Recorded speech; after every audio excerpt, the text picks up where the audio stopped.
Kalau kamu penggemar anime dengan genre komedi romance dengan latar pemainnya yang masih anak sekolahan, kamu pasti bakalan suka sama anime satu ini. Horimiya, Hori Santu Miyamura-kun merupakan serial anime yang diadaptasi dari manga karya Hiroki Adachi yang dipublikasikan pada tahun 2007 sampai tahun 2011. Tidak hanya diadaptasi dalam anime series, tapi diadaptasi juga ke dalam live action film dan drama. Kyoko Hori adalah siswi yang terkenal di kelasnya, tapi ketika di rumah ia merupakan gadis yang jauh berbeda. Suatu ketika, Miyamura dan Hori mengetahui rahasia satu sama lain. Setiap hari Miyamura sering datang ke rumah Hori dan mereka terlihat semakin akrab. Toru menyukai Hori, namun pernyataan cintanya ditolak. Hori baru menyadari kalau ia tidak tahu nama depan Miyamura. Kemudian Miyamura menuliskan nama lengkapnya untuk Hori. Ketika di sekolah Hori dituduh telah menghilangkan catatan penting anggota OSIS, namun Miyamura membuktikan kalau Hori tidak bersalah. Baik Miyamura, Yuki dan Toru bingung kenapa Hori mau melakukan pekerjaan anggota OSIS, sementara Hori menyembunyikan sebuah fakta kalau ia dan Sengoku sebenarnya adalah teman semasa kecil dan Sengoku mengancamnya akan menyebarkan sifat aslinya. Sebuah kilas balik memperlihatkan sisi kelam Miyamura yang dijauhi oleh teman sekelasnya karena dianggap aneh, sehingga Miyamura sekarang pun masih merasa kikuk ketika bisa berinteraksi dengan Toru dan yang lainnya. Secara tidak sengaja Toru mendengarkan percakapan seseorang tentang Hori yang menyukai Miyamura dan hal ini menjadi penyebab pertengkaran antara Toru dan Miyamura. Walaupun pada akhirnya mereka berdua berbaikan dan hanya Yuki yang mengetahui penyebab Toru dan Miyamura bertengkar.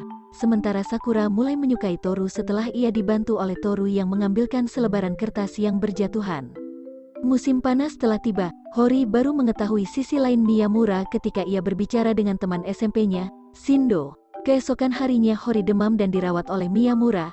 Hal ini mengingatkan Hori tentang rasa kesepian yang ia alami selama ini, sehingga ia menginginkan Miyamura tetap ada di sisinya. Sebelum Miyamura pergi, ia mengatakan kalau sudah lama menyukai Hori. Hori kesal karena Miyamura selalu menyebut nama depan pacarnya Shindo yang menyebabkan mereka bertengkar. Miyamura pergi ke rumahnya Hori untuk mengembalikan buku, lalu mengatakan hal yang sebenarnya terjadi dan mereka saling meminta maaf. Ketika sedang berbicara tiba-tiba ayahnya Hori datang lalu menggoda mereka berdua. Pada akhirnya mereka mengakui berpacaran di depan ayahnya Hori.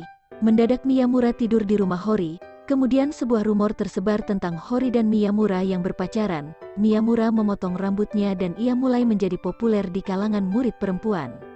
Sementara ada seorang murid perempuan yang selalu memperhatikan Miyamura dan belakangan diketahui kalau Sawada menyukai Hori. Fakta yang mengejutkannya lagi adalah Sawada merupakan tetangga sebelahnya Miyamura. Yuki cemburu melihat Toru dekat dengan Sakura. Ia nekat belajar membuat kue demi bisa memberikannya kepada Toru. Meski kue yang ia buat gosong, tapi Toru mengatakan ia menantikan kue buatan Yuki lagi. Begitu pula dengan Hori dan Miyamura. Selama 5 hari, Miyamura pergi ke Hokkaido tanpa ada kabar ke Hori yang membuat dirinya cemas. Kemudian Hori sadar kalau ia menyukai Miyamura apa adanya tanpa harus berusaha untuk menjadi wanita yang lebih lemah lembut. Remi mengenang masa-masa pertama kali ia bertemu dengan Sengoku, sampai akhirnya mereka bisa berpacaran. Sementara Miyamura merasa tersiksa ketika melihat sisi lain Hori. Kemudian secara tiba-tiba, Yuki mendapatkan pernyataan cinta dari Akane Yanagi dan belakangan baru diketahui kalau Akane memiliki penglihatan yang buruk. Ketika di perjalanan pulang, Miyamura bertemu dengan teman SMP-nya, Tanihara. Hori yang tidak menyukai sikap Tanihara pun mengancamnya, dan Tanihara pun pergi terbirit-birit.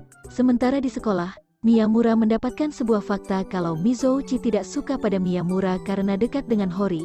Namun, ia tidak menyangka kalau Miyamura bisa bersikap kasar kepada Hori. Padahal, Miyamura terpaksa melakukan itu karena sisi lain Hori. Tanihara teringat dengan kejadian masa lalu, di mana ia membenci dan mengabaikan Miyamura. Padahal sebenarnya ia selalu memperhatikan Miyamura dan ingin berteman dengan Miyamura. Kemudian ia memberanikan diri mengunjungi toko kue milik Miyamura. Alih-alih membenci, Miyamura malah bersikap baik dan hangat kepada Tanihara. Hori merasa cemburu ketika melihat Miyamura dekat dengan perempuan lain. Sementara Yuki tiba-tiba mengurung diri setelah mengetahui kalau Sakura menyukai Toru. Namun, ketika Toru mengatakan secara langsung tentang pernyataan cinta dari Sakura, Yuki merasa sedikit lega. Tapi, Sakura mendapati dirinya sedih karena fakta dirinya ditolak. Orang-orang terkejut ketika mengetahui kalau Su memiliki seorang adik perempuan. Kini, Toru dan yang lainnya mulai dekat dengan Yanagi. Namun Miyamura khawatir kalau Toru akan direbut oleh Yanagi. Sementara Sawada mulai membiasakan diri supaya bisa akrab dengan lelaki, meski Su masih belum bisa masuk ke dalam daftarnya karena terlalu berisik dan menakutkan bagi Sawada. Sementara itu, Su meminta Hori mengajarkan adiknya, Makoto, untuk belajar dan kemudian terungkap sebuah fakta kalau di rumah, Su merupakan anak yang tidak terlalu banyak berbicara. Natal telah tiba, keluarga Hori selalu menantikan kedatangan Miyamura pada perayaan malam Natal. Tapi karena Miyamura sibuk, ia hanya bisa ikut bergabung sebentar. Hori berharap bisa terus bersama dengan Miyamura meski mereka telah lulus SMA. Lalu, mereka menghabiskan waktu bersama di akhir tahun. Sementara Toru sedang dalam zona nyaman bersama Yuki saat ini. Kemudian Sengoku merasa takut ketika disuruh datang ke rumah Remi karena ada banyak serangga. Hari kelulusan telah tiba. Miyamura akhirnya bisa melepaskan belenggu yang selama ini ia pendam dan sekarang ia sudah terlepas dari bayang-bayang masa lalunya. Miyamura dan Hori pergi bersama. Miyamura merasa bersyukur bisa bertemu dengan Hori karena Hori telah membantu Miyamura keluar dari masa lalunya. Dengan jumlah 13 episode dan 23 menit di setiap episodenya, anime ini menceritakan tentang kisah pemain utama Hori dan Miyamura. Mereka berdua memiliki sifat dan kepribadian yang sangat bertolak belakang, namun mereka bisa semakin dekat dan berpacaran. Tidak hanya kisah pemain utamanya saja yang manis dan menyenangkan, tapi kisah dari teman-temannya Hori dan Miyamura pun tidak kalah menyenangkan dan menghibur. Apalagi ketika melihat tingkah keluarga Hori kepada Miyamura, sangat menghibur sekali karena selalu menantikan kehadiran Miyamura di rumah Hori. Selain itu, masing-masing pemain di anime ini memperlihatkan perkembangan karakternya yang membuat alur cerita semakin menarik untuk ditonton. Kisah percintaan khas anak sekolahannya pun tidak lebay, bahkan lebih cenderung manis dan menggemaskan dengan beberapa unsur komedi yang dimunculkan. Melihat hubungan pertemanan Hori dan yang lainnya, menurut saya sangat menyenangkan. Meskipun kadang kala ada ribut, tapi mereka cepat sekali berbaikan. Dengan tingkah para pemainnya yang konyol, ekspresi yang pas dengan emosi yang akan disampaikan dan perpaduan backsound yang sesuai juga. Meskipun ada cinta segitiga, cinta bertepuk sebelah tangan, hingga masa lalu yang berbeda-beda, mereka masih bisa bermain bersama. Dan dengan berjalannya waktu, para pemainnya semakin dewasa dan bisa menyikapi setiap permasalahan yang mereka temui dengan bijak. Ditambah dengan alur cerita yang ringan yang memperlihatkan kehidupan para remaja SMA yang sedang jatuh cinta, dengan bumbu komedi yang diselipkan di setiap scan dan permasalahan yang dimunculkan pun semuanya masuk akal, tidak berlebihan sama sekali.